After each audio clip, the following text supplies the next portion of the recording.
Okay, so anyways, I want to welcome everyone to my monthly therapeutic session here at Queens Park.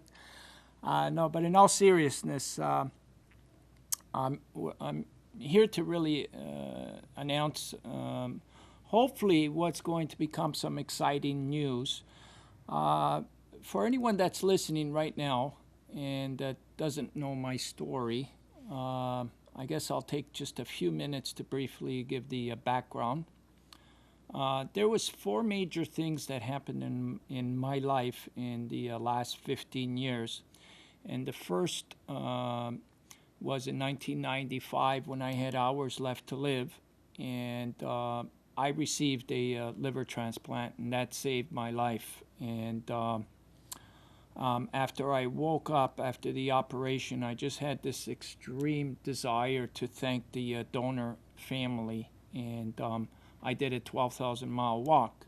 Now, that was the first. The second was just out of nowhere, I got a call from Vatican City, and it was one of Pope John Paul's assistants.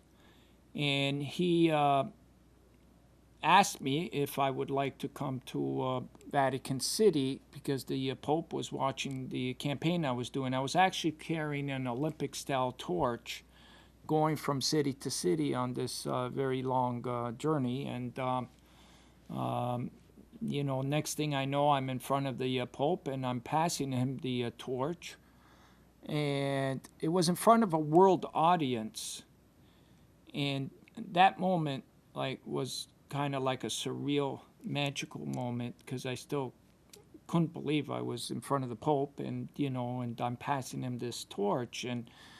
But he said some words that to this day I literally have been following and putting into action. He said that organ and tissue donation was a genuine act of love, and encouraged me to pass the torch to the students. And he called the students the young ambassadors for organ and tissue donations. Now, shortly after I left, I wasn't quite sure what he meant by that. I wasn't sure what he meant. And it wasn't until maybe a year after, while I was going through Sarnia, Ontario, and there was this young boy named Christopher. He was 11 at the time. That when I was passing through Sarnia, he wanted to carry that torch across Sarnia, and he did. And he carried it to the city hall where the mayor and all the media were waiting. And this was the third most important thing that's happened in the last 15 years. Young Christopher, when he arrived at the city hall, was getting interviewed by the media. And the media asked him, "Why are you doing this, Christopher?" And Christopher lifted up his shirt and showed literally a dozen scars on his stomach. And kind of, with a smile on his face, told the story of each scar. And Christopher was waiting for a liver transplant his entire life. And, you wouldn't know it by the way by his enthusiasm, he didn't show that he was sick. And the next thing that happened was that Christopher had this desire, and he expressed it to me many times, that he wanted to carry the torch across Canada.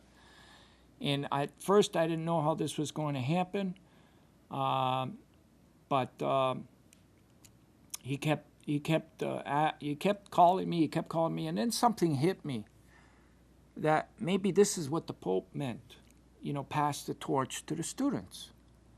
Maybe Christopher was that student. And, it was kind of, you had to do the way, literally, it didn't seem logical or sensible even to organize a torch trek for a boy that was practically getting sick almost every few weeks and that needed a transplant and was so young. But I believed that that's what I was supposed to do. And I did. So in 2004, we organized Christopher's Wish, and Christopher, at 14 years old now, carried that torch in 200 cities across Canada. And each city that he entered, there was literally like hundreds, if not thousands, of students that were there to greet him like a rock star. And when he talked to these kids, he had them like hypnotized. They followed his every word. And as we were going from city to city, and we kept seeing this happen, and the students were trying to stay in touch with Christopher. His email was overloaded every night, and he literally inspired a nation of kids, thousands, if not hundreds of thousands of kids. And when Christopher finished the campaign, he didn't receive his liver. He was carrying a beeper, and he still didn't receive his liver. And, after that campaign, I was trying to guess was that what I was supposed to do? Was that what the Pope meant? Was I supposed to pass the torch? And is that what he meant by students? And so I kind of went on a soul-searching tour in Europe, a year after. And this is the fourth most important thing that happened. While I was in Europe, I found out that I needed another liver transplant. I got sick with thrombosis while I was in Paris, France. And I was in the same boat that I found myself in '95. I had little time left, and, I thought that was it, Now, the only thing I wanted to do was really not die in France, so somehow I made my way back to Canada, almost dying on the plane. And when I got back to Canada, it was shortly after, on my birthday, that the second liver became available. And it was literally like surviving yet another, ordeal that almost verified that I had more work to do, and I needed to follow what the Pope said. So what came to me was that I kept looking at all the videos that we did with Christopher, all the newscasts, and I seen all those kids, and then it just came to me, well, the Pope said pass the torch to the students, and that's how it's got to continue.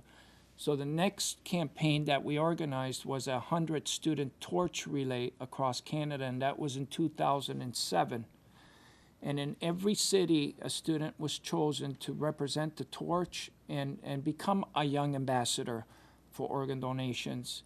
And these kids were fantastic. In each city that we went to, their friends, their families, the schools, the police, everybody rallied around the young champion, the young student champion, and he or she spoke to the media, spoke to the public, dropped pucks at hockey games, and just like a true ambassador. And we did this very successfully. We started in St. John's, and we ended up in Yellowknife. It took a year to do. Now, what this led to, after finishing this, the wheels in my head were already turning, because this was going so successful. The wheels in my head were already turning. And did the Pope mean just to do this in Canada, or was I supposed to go outside of Canada? And that's where the wheels were turning. And I said, if we can do a successful 100-city tour from St. John's in Canada to Yellowknife, then why not tackle 36 countries? And so on October 23rd, 2009, we began a 300-city, 36-country student torch relay from Wasilla, Alaska. And why on earth would I go and start in Wasilla, Alaska is probably the question that someone would ask, and I was asked many times. Well, it was obvious. We wanted Sarah Palin to light the torch. I had this crazy idea that if we can get Sarah Palin to light the torch, then what